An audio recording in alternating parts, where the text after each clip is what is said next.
Ligaw. Ganyan ko maisa sa larawan ng mga kabataan. Nalunod sa mga layaw at kasalanan. Nabalot ng panalinlang ang puso at isipan na humaling sa mundo at kahalayan.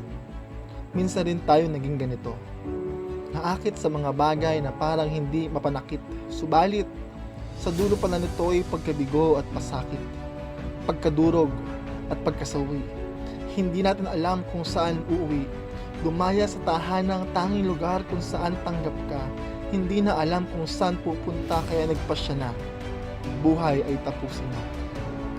Ngunit biglang may kumatok sa pintuan ng pusong pagod na sa pagkabigo. Binalot ng pagmamahal at binuo. Tuhod na sugatan ay muling itinayo. Sinabi sa akin, sa buhay ko ay may layunin. Linisin niya at babaguhin, danalisayin at gagamitin. Sugatang puso, tunay niyang paghihilumin. Kaya kabataan, gumising ka. Huwag mong hayaang malunod ka ng mga layaw at peking pagsinta. Mahigit na nakalaan kapag bumangon ka, huwag mong paniwalaang wala ng pag-asa. Sapagkat gaya nga ng sinabi ng isang mangaral, alalahanin mo ang iyong manlilikha sa panahon ng iyong kabataan. Bago dumating ang panahon ng kahirapan, sabihin mo sa iyong sarili, hindi mo nahanap ang kaligayahan kabataan, bumangon ka. Alalahanin mo ang iyong manlilikha. Tandaan mo sa iyo'y may inihanda, tunay na malaki at tunay na dakila.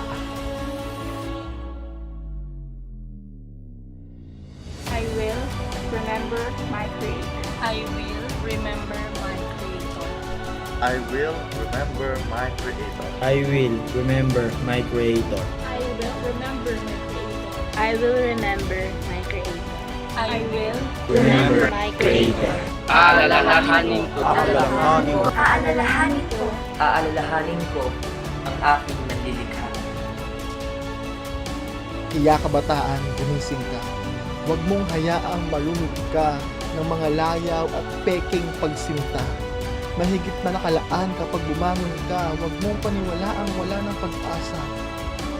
Sapagkat gaya nga ng sinabi ng isang mangaral, alalahanin mo ang iyong manlilikha sa panahon ng iyong kabataan. Bago dumating ang panahon ng kahirapan, sabihin mo sa iyong sarili, hindi mo nahanap ang kaligayahan kabataan, bumangon ka. Alalahanin mo ang iyong manlilikha.